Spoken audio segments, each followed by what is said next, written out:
Let me just share my screen, and then we'll get going. How do I... a sec.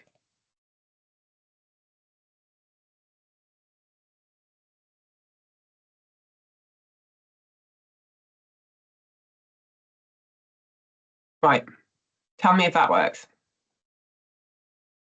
that okay? You can see that? Yeah, you're all good. I can see that.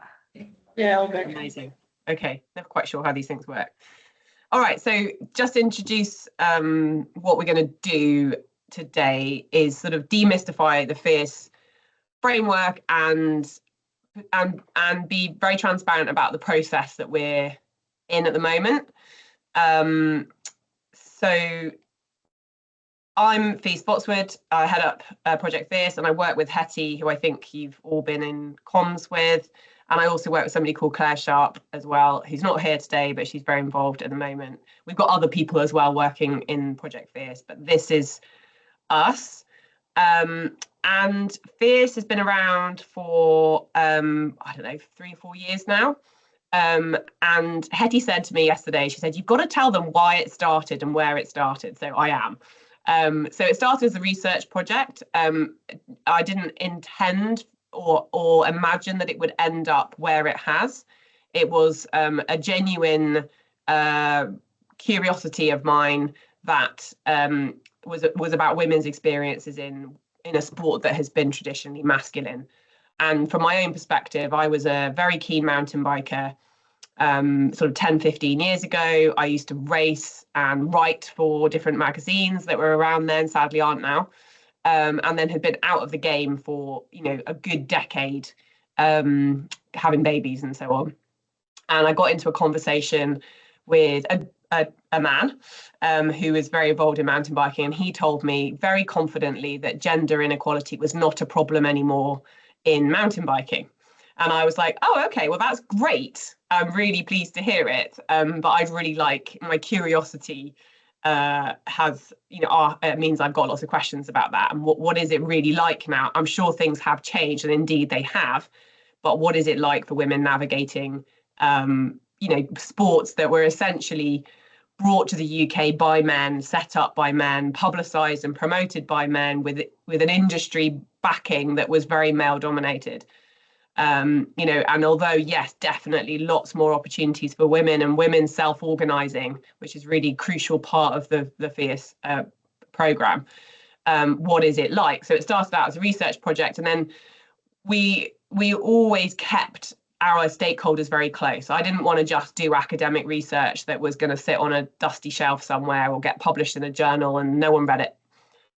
So we kept the industry close and really industry and public sector. So we had in our very first workshop where we talked, before we'd even collected any data, we had Forestry England, we had various mountain bike magazines there, we had lots of different bike brands, and we had a conversation about what they wanted to know and what we could do to help. And after that, we went for a bike ride. And I remember riding along and listening to a chat that was happening behind me. And this conversation basically concluded by saying what we could do with is an evidence-based framework for driving gender inclusion in the sport. And so I thought, well, all right, then we can do that. And so that's what we've done. So we turned all of our research from FIAS into the FIAS framework. And as you'll see, there's various other kind of tools and resources that have come off the back of that. So what I'm going to do today is mainly talk about a little bit of the research background and the framework. I'm going to talk about how we use the framework, because we could do with your help. What we're doing at the moment is developing the FIAS framework and the resources we've got. As I'm sure you both realise this, they were developed using data and insight and academic research based on mountain biking. Every single time we've presented the FIAS framework or workshopped the resources with different groups, they've said, this isn't about mountain biking. This is about action sport more broadly. This is about sport more broadly. Action sports have a particular set of characteristics, which make this very relevant. So they are those sports which are generally outdoors. They're generally not very institutionalized. So you don't do them in a sports hall with a sports club. But there are still lots of crossovers between what we're seeing in the FIAS framework, which is a roadmap for gender inclusion. And lots of people are saying this is relevant to our sport. We're not mountain biking. Can we use it? Answer is absolutely. Of course you can. But we want to do some sense checking, and we're going through this process of iteration and development. And that's what the workshop is for in May, which you've been invited to, which is where we are going to run the FIAS workshop with organisations that are not cycling and not mountain biking. And we're going to run it as is. And then at the end, we're going to invite some reflection, some help, and some critical friends to feed into the process. And after we've done that, we're taking it to Europe, and we're going to run these workshops with non-English speaking organisations over in Europe. So there's a process of iteration. At the end of it, we will have a short video, a film, a workbook for strategy development, and the framework itself, which will not be mountain bike oriented. It will be action sports oriented. But we want to develop those final resources with the help of people who are not in mountain biking, just to make sure that we're asking critical questions all the way through. So this is what it looks like. It's starting at the end. This is the result of a significant amount of research. It's established around some core principles, which are that women have unique barriers in action sports and that you should address those. We get a lot of pushback from this point. It's such a simple point. But a lot of people that we've talked to say, well, surely equality means treating everybody the same.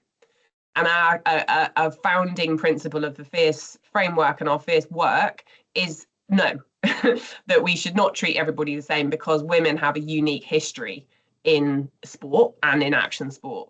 And you need to understand that history, and you need to address those barriers separately and uniquely, and give them the attention they need. And then you achieve equity, if not equality. So inequality in action sport can be addressed through proactive action. And our final principle is that women belong in mountain biking as valued riders, racers, leaders, and there you go. This is obviously an old version. I can't remember what the final word is, but they are valued in mountain biking and belong there.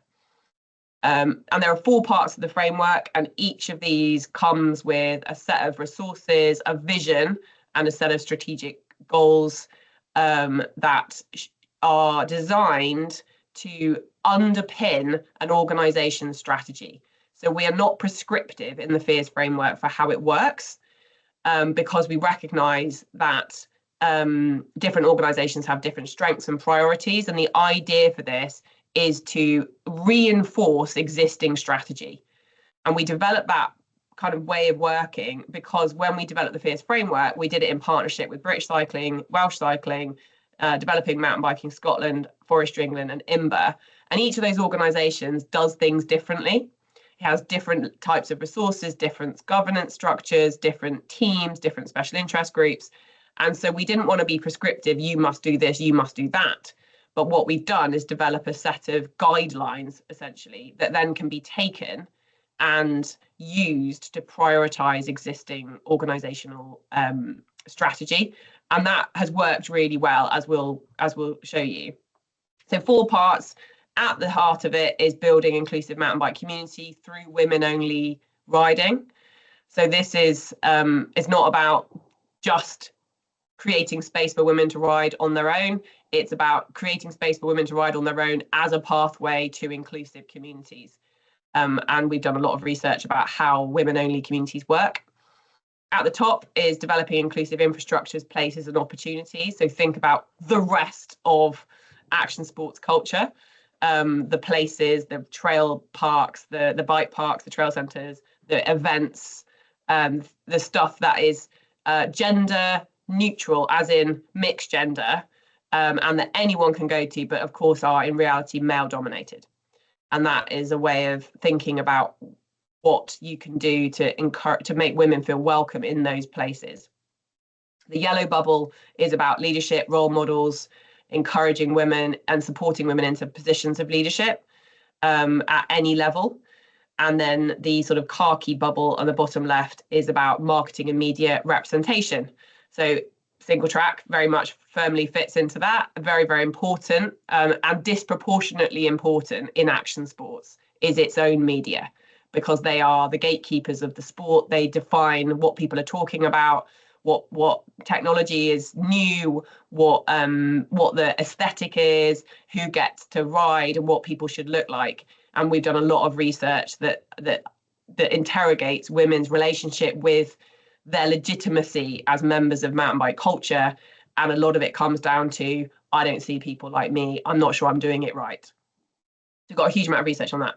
And then from this basic backbone, if you like, we've developed various resources. So from the centerpiece, which is building inclusive mountain bike community, we have a toolkit, which is all about developing inclusive mountain bike communities.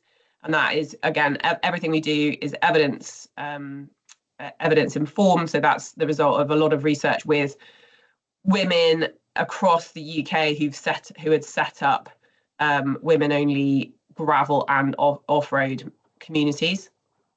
And it's a step-by-step approach.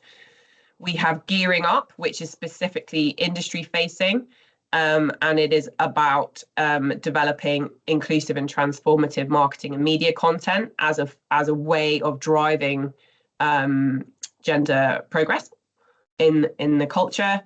And we have, where's my cursor disappeared? And we have a set of FIAS inclusive event guidelines, which have been developed for off-road cycling events. By the way, feel free to chip in and ask questions. Absolutely no problem at all. What we do with the framework is about 15 pages long. So that's the backbone of the diagram. And then behind that is, as I said, a lot of different resources and guidelines.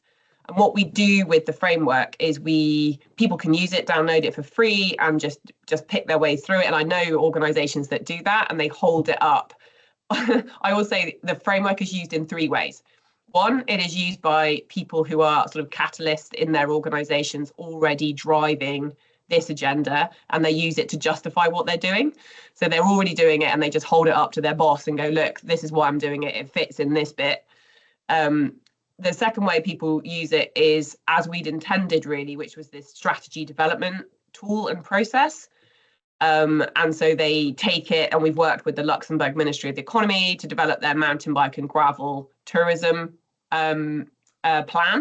We've worked with Baker Cymru, Forestry England, European Network of Outdoor Sports, International Mountain Bike Association, Cycling Industries UK, and we've used it and run workshops with them to develop a strategy that's specifically tailored to their organisation. And then the third way that people use it is they come together as a region with lots of different stakeholders, and they get together and they use the framework to kind of figure out how they can regionally, in a place-based way, develop a strategy for gender inclusion. So the principle being that not everybody has to do everything, and that you can work to your strengths. And so what we tend to do is invite organisations to reflect on the strengths, principally the things they're doing already that are working really well. And well, first of all, we ask them to reflect on the situation of, the gender inequality situation in their particular context. This has to date been around mountain biking, but it doesn't have to be. There's no reason why that reflection about current insight and the current state of play can't be any other sport or any other form of physical activity, or it's just what data do we have, what insight do we have, what do we know. The second stage is mapping that good practice. Where are those pockets of awesome work happening already? Can we write down all the different good practice, and can we map that against the 4 parts of the FIAS framework? And that helps identify gaps, strengths and gaps, and also stakeholders. So who is doing this good work? Who are our natural allies? Where are who are the people we need to be connecting with? Who do we need to team up with? And then that moves into a stage of planning, which starts out very blue sky. Right, so based on our kind of gap analysis, where are the opportunities? And then let's drill that down to feasibility. What can we actually do? And then we always have a stage of reporting, like thinking about what matters to different stakeholders. What evaluation do we need? What reporting do we need? What do people want to see? What do people care about? That's really important when you're talking to the industry, because you can't have conversations about social justice with the industry. You have to talk about bottom line and market expansion. So that's what we do. So just to give you an example, we ran a sort of fairly light touch project with Beiccio Cymru, Welsh Cycling, for a year, where we had somebody working with them over just a day a week over the course of a year, and driving FIAS-led or FIAS planned activities. This, I'm not expecting you to read this, but this gives you a sense of what we managed to achieve. Everything came back to the framework. So we mapped everything against the framework. What can we do to develop women in positions of leadership across Wales? What can we do to develop inclusive community and create spaces for women to ride? We can't do it ourselves. We need a network. We set up a community of practice. We trained 24 women leaders. We're tracking them. We know that they're giving us lots of insight into what they're up to. We formed a lot of partnerships, a lot of different organisations, Bike Park Wales, for example, but lots of different places. We ran workshops around inclusive community building, and developed a social media campaign to highlight women's experiences in mountain biking. And it was all very much a partnership project. So Beiccio Cymru have very limited resources. They couldn't do everything themselves, but they developed a strategy and then thought about who they needed to work with, who is out there doing this, who can we team up with, and create a unified strategy that develops this agenda, rather than thinking about what Beiccio Cymru can do on their own. And we've done the same thing with Forestry England. It's still ongoing, but we work really closely with the land managers at the Forest of Dean, and we sat down, we used the framework, we developed a strategy about what we wanted to do in that place, in the Forest of Dean. And again, very feasible. We started blue sky thinking, what is possible, where are the gaps, where are the opportunities, and then we drilled it down to, actually, our day job is looking after the trails.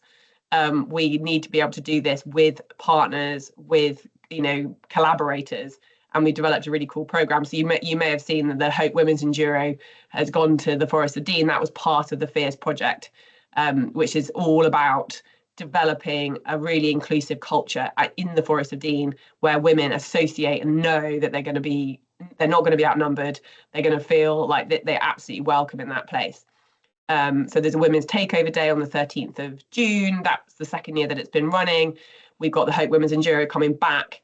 There's lots of women-led activities, girls coaching, a social media campaign again coming out. There's lots of different activities going on in that place, even to the point that Forestry England are embedding the event guidelines into their permissions procedures, so that if an event, a race, comes to the Forest of Dean and says, we want to put on an event here, the Forestry England is saying, that's great, we need you to do this, but you need to show, can I get an invite to what? Yes, 100%, to the Hope Women's Enduro.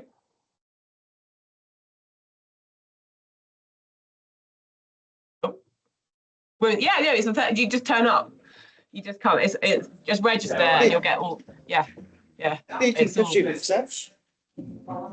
again? 13th of June, is that? Yeah.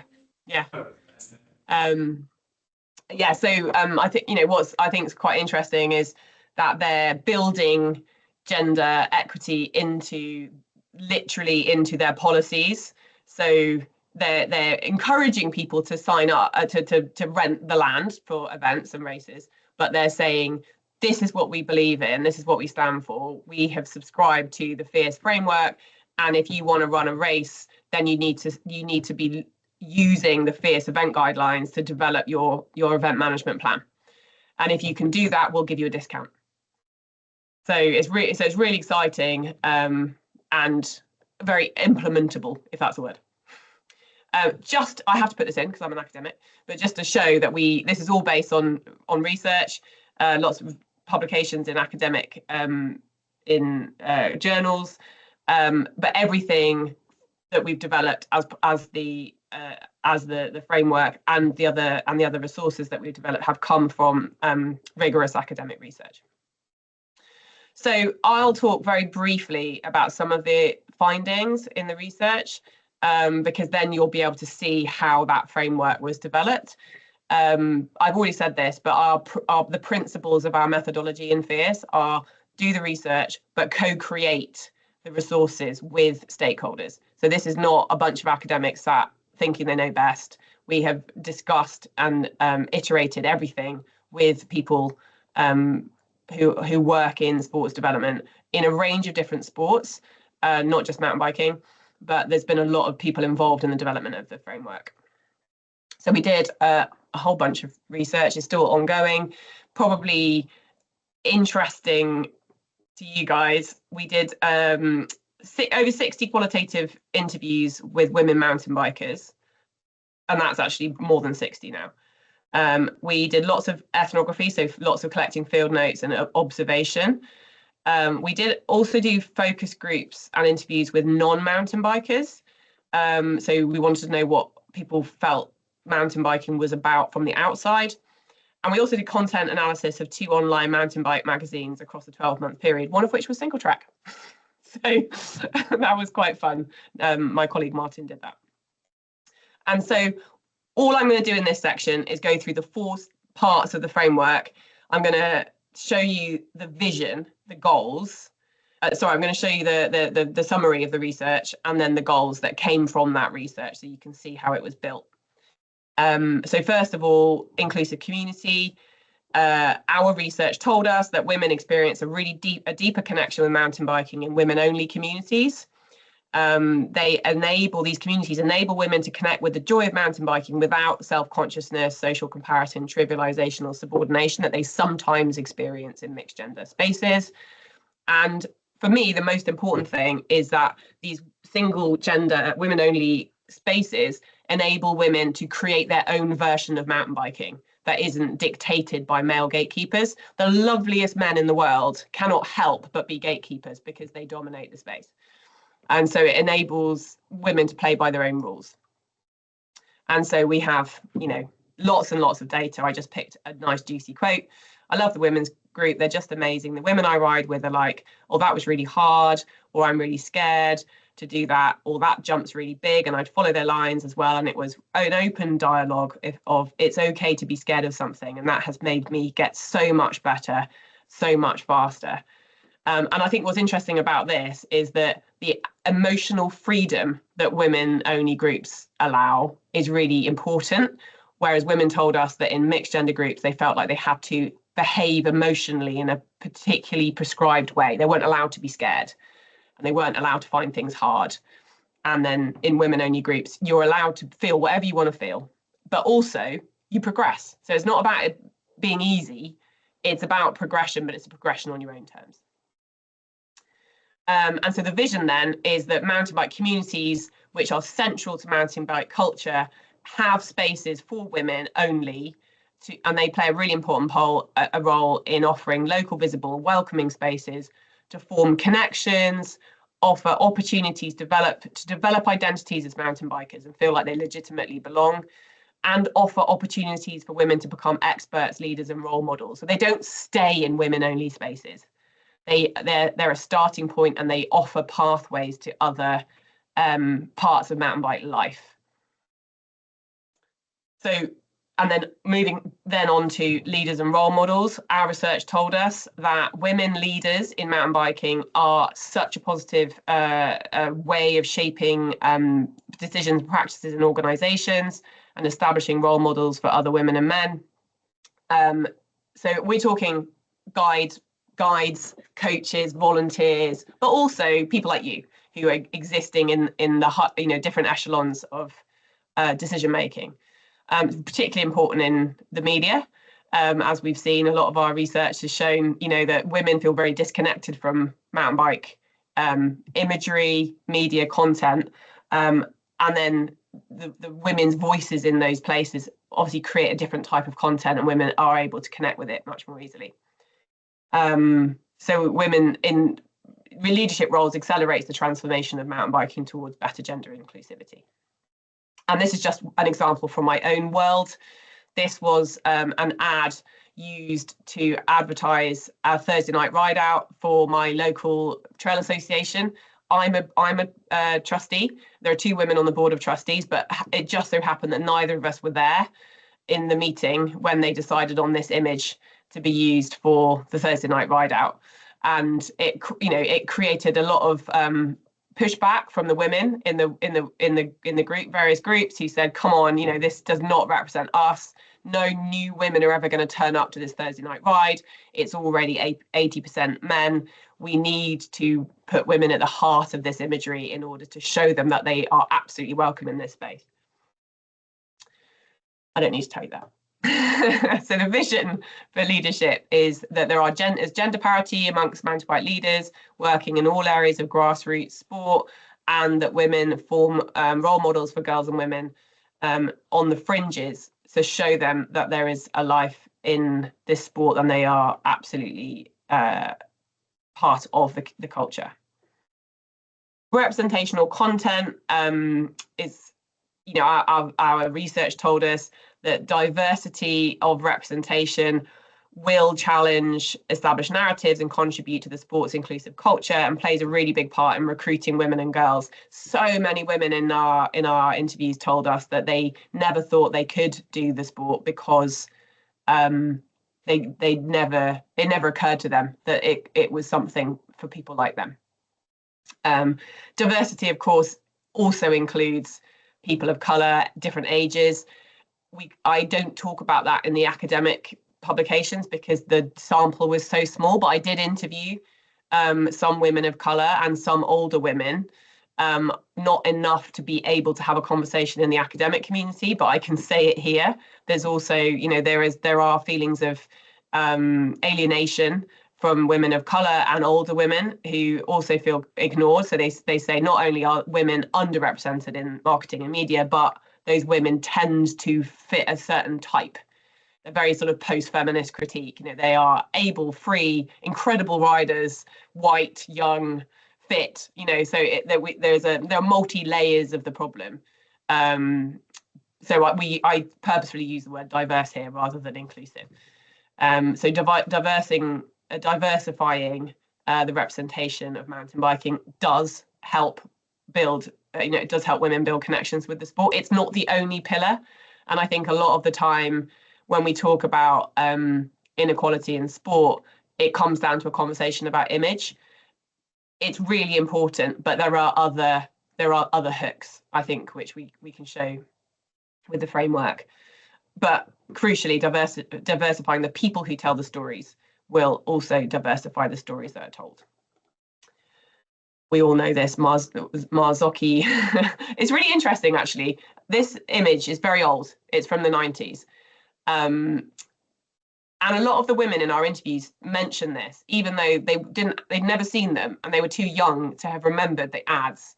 But it's almost like there's a double layered problem in that the assumption is that sport is advertised for men and by men, and it sexualizes women. And there is a culture of alienation from the marketing and media images. And sometimes we found that it wasn't true, and that actually women were talking about the sexualization of women in action sports. And then we looked and we did this content analysis. We found no examples of sexualization of women.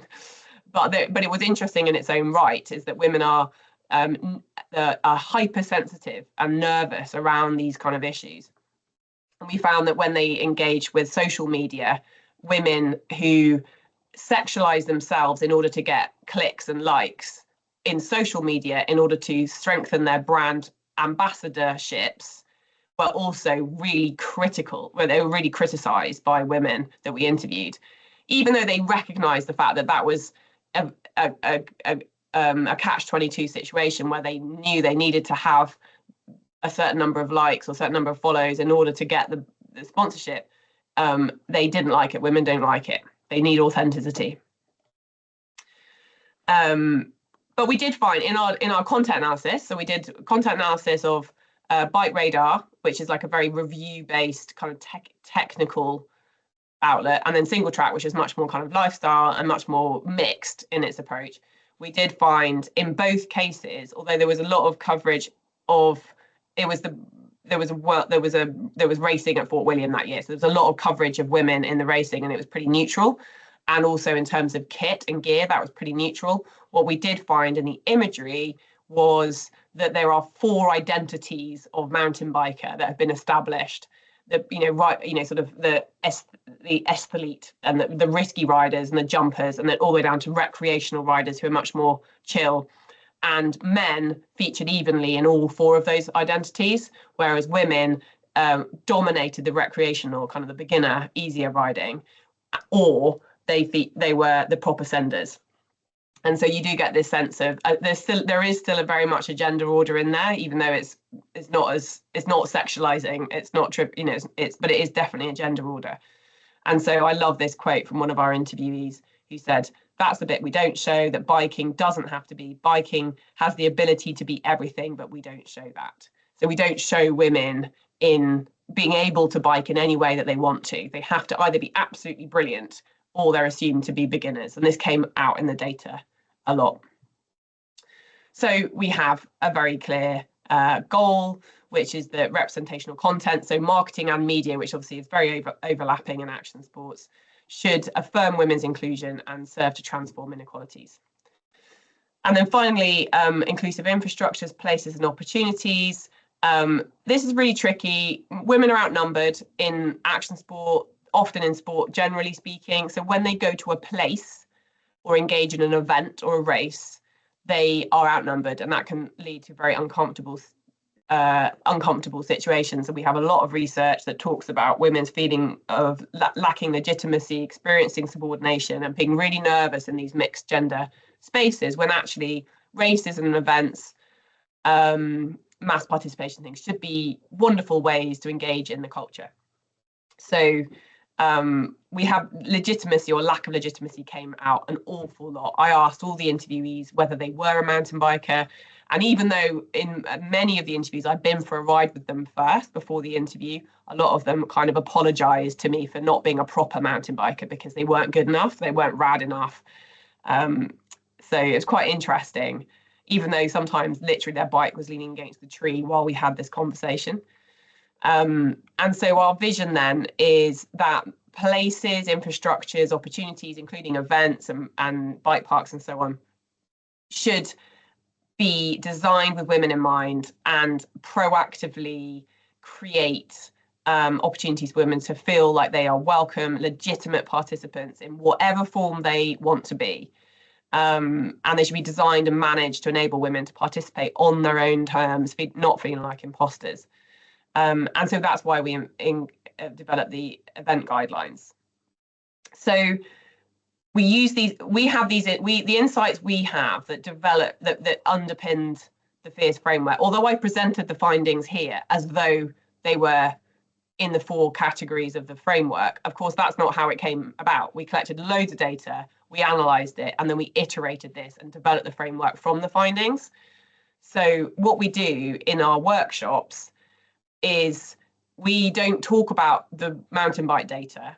We talk about the framework, and we give a little flavour of this is designed with authority. This isn't just a bunch of people sitting there thinking this is a good idea. This is designed through iteration, interrogation of academic research, conversation with numerous national level organisations. We also had a steering group of women who worked really closely with us, representing different sports, but also with expertise in diversity and inclusion. And we've developed the framework from that. And so the workshop then gives people an opportunity to think about what this means for their own context and their own sport or their own physical activity. So there's no reason why this can't be applicable to kayaking or climbing or any other action sport. The first, and this is just a few photographs of us working with some German colleagues, where we spent a couple of days working with them and developing their own strategy that was based on the FIAS framework that they were going to roll out in different regions in Germany. So that's how we do it. We don't, as I said, we don't labour the mountain bike research findings when we run the workshops. We invite people to bring their own insights, and that's really important, that they can understand what their particular context is. Often the reality is that people don't know, so we have developed a workbook that goes alongside the framework that takes people step by step through the process, and Hetty's been working on that, and it includes quite a lot of insight into how you would collect data, or what data you can find that will give you an insight into women's experiences in your context. It's a double-layered problem. One is that a lot of the time it's men in the positions of strategy development in organizations, and gender inequality is largely invisible, in the same way that we are all privilege is often invisible, right?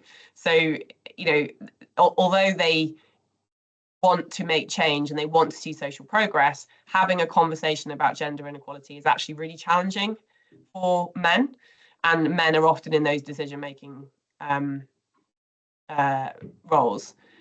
The second problem is that people just don't collect data. So even like brands don't have gender data. They don't know whether a woman or a man bought a thing. They just don't collect the data. And even events, often they collect feedback after an event, but they won't know whether that feedback is from a man or a woman. And so one of the principles of the FIAS framework is gender matters, and you need to understand differences, because people will have different experiences based on their own different unique histories.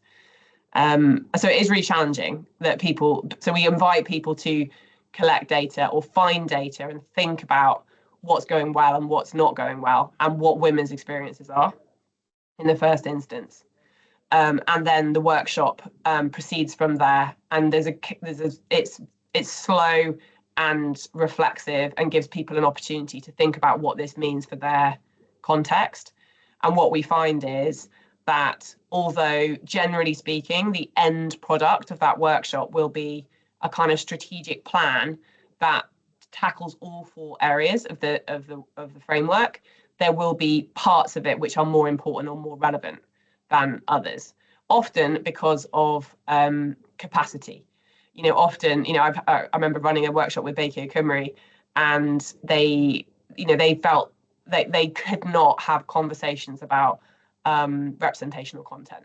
They couldn't. I wanted them to be thought leaders and lead the industry in thinking about this stuff, and they felt like they couldn't do it. It was overstepping their mark, but they developed their own social media campaign and did an audit of their own representational content, and that was enough. But they focused really heavily on developing leaders and role models, because they could do that. They could offer training and so on.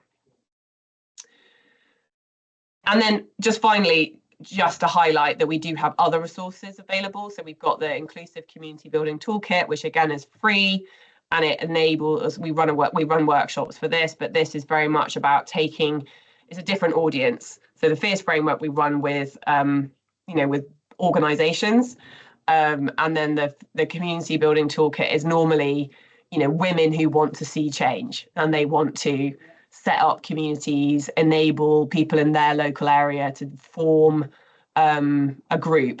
And so this toolkit is jam-packed with step-by-step, but different resources that enables people to do that.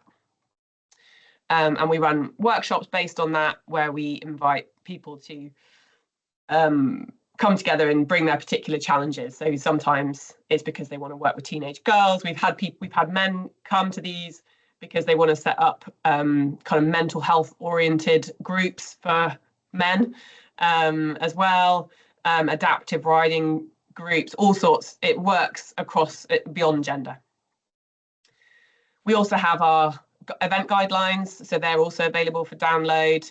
They are short and snappy. There are 5 parts to it, and this literally tells event organisers how to make their events inclusive and enable women to feel like they belong in these places.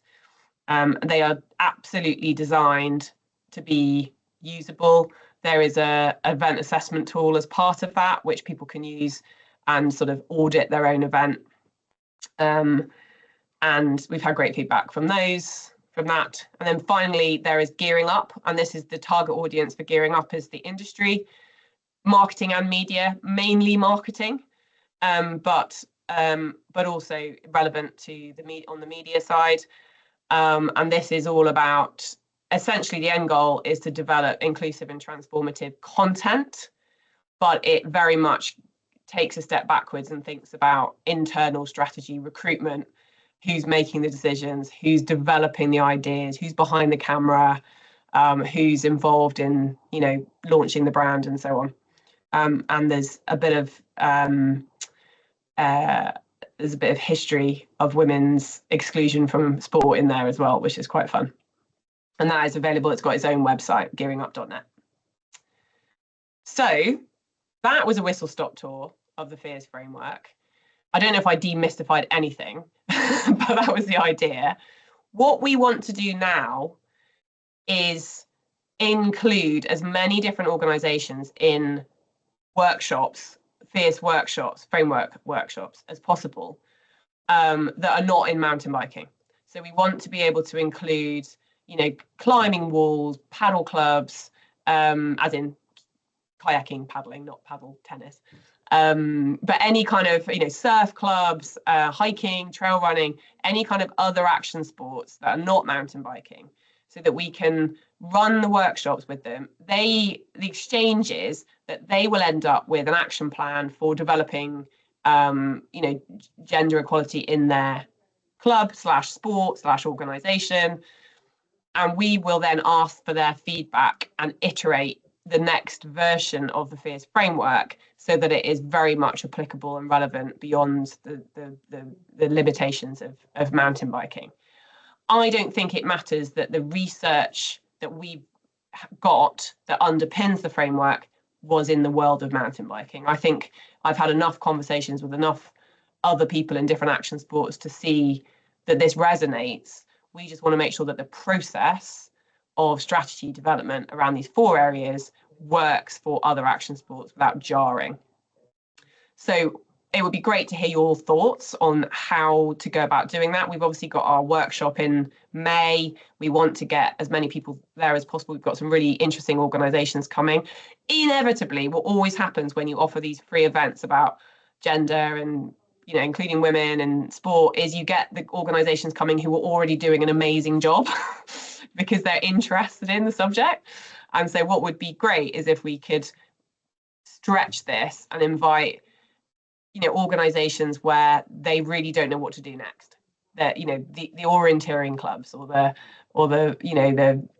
whoever, where they think we are predominantly men and we need a roadmap to do things differently. Women are very, very critically aware of their own subordination in sport, and the FIAS framework is designed to create a really simple pathway to gender inclusion. So we need men involved as well, and we need organisations involved who are doing some stuff but could be encouraged to do more. So it'd be wonderful to hear your thoughts on what you think we should do next, if you have any. Yes, well, I think unfortunately I'm not available on the 15th. Yeah. But I'd love to have a bit of a conversation.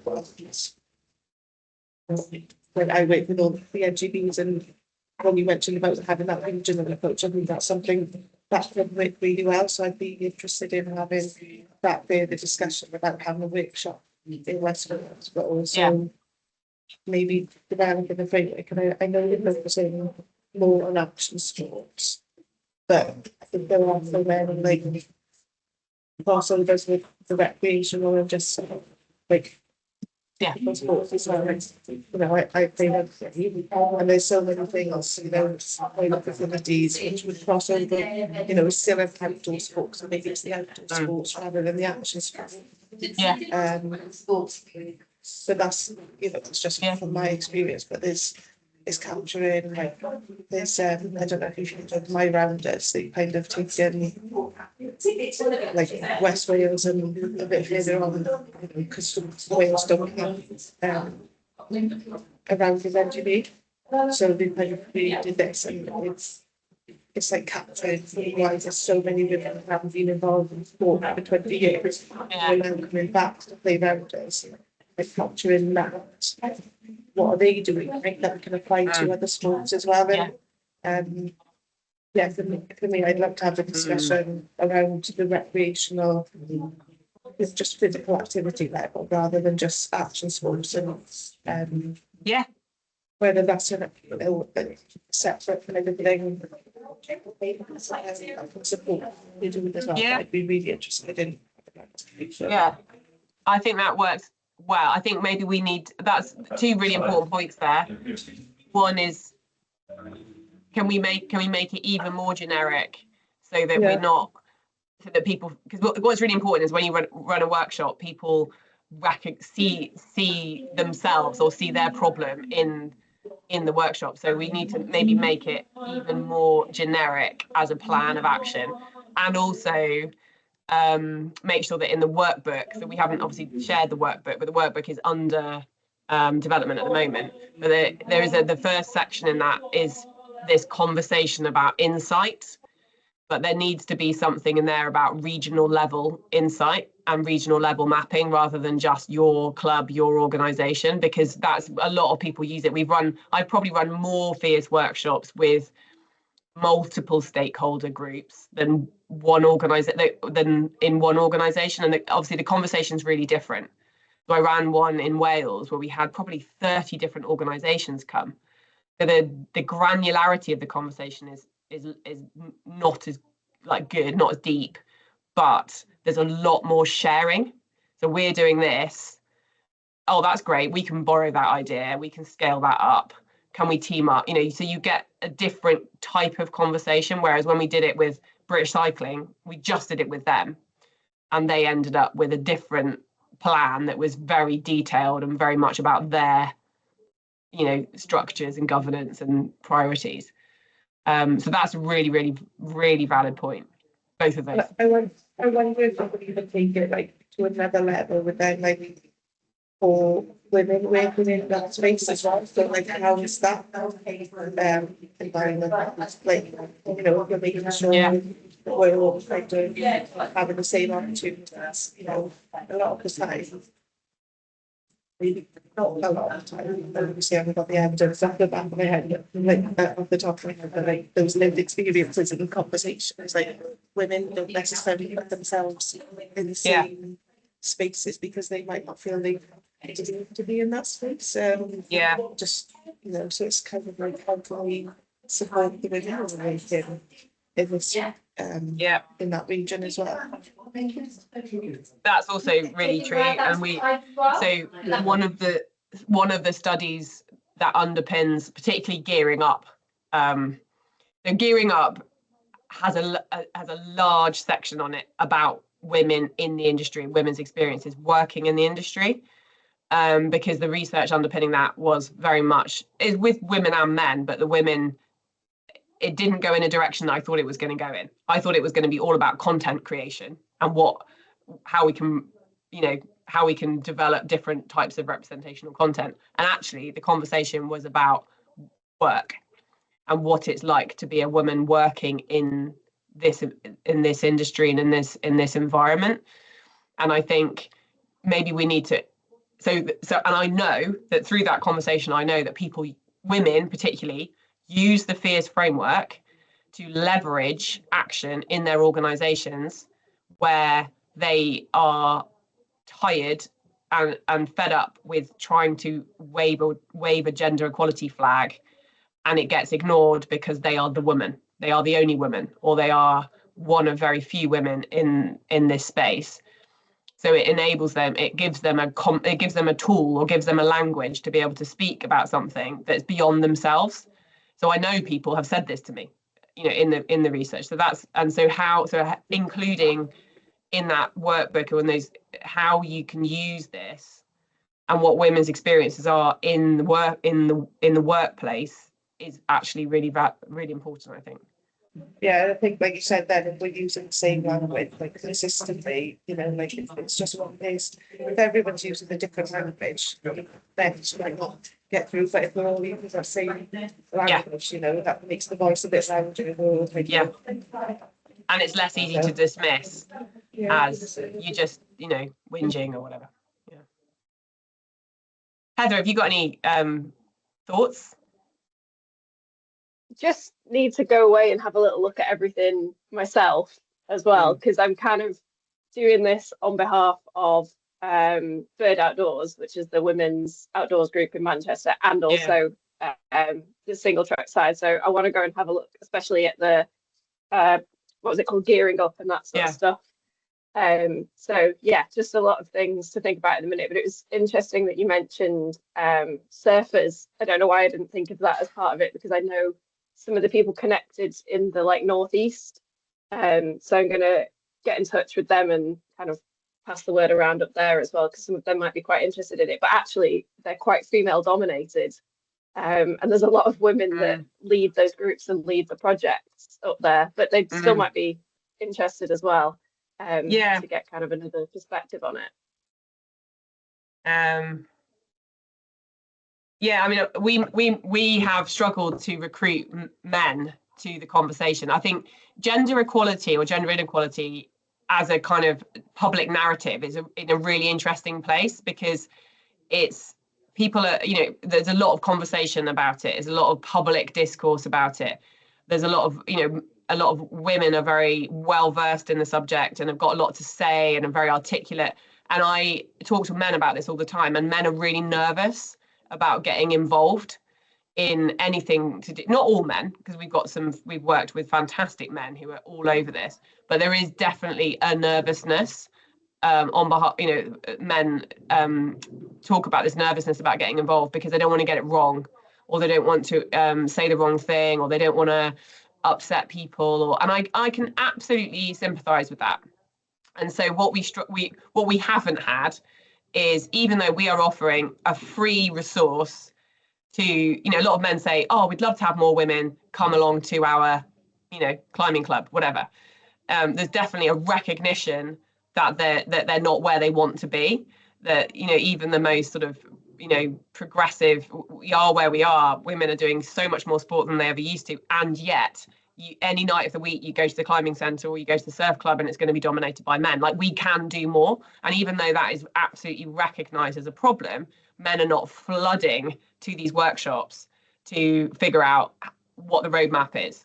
And I think that's really interesting. So maybe we need to think about our approach slightly differently and actually use the workshops to train women in the FIAS resources and tools, so that they can then go and use them in their own ways, in their own organizations, and navigate the politics of those organizations themselves. Because we are getting organizations like Bird Outdoors who are already living by the FIAS playbook. And it's like, this is great, but we can't teach you anything, So it's quite an interesting conundrum to have.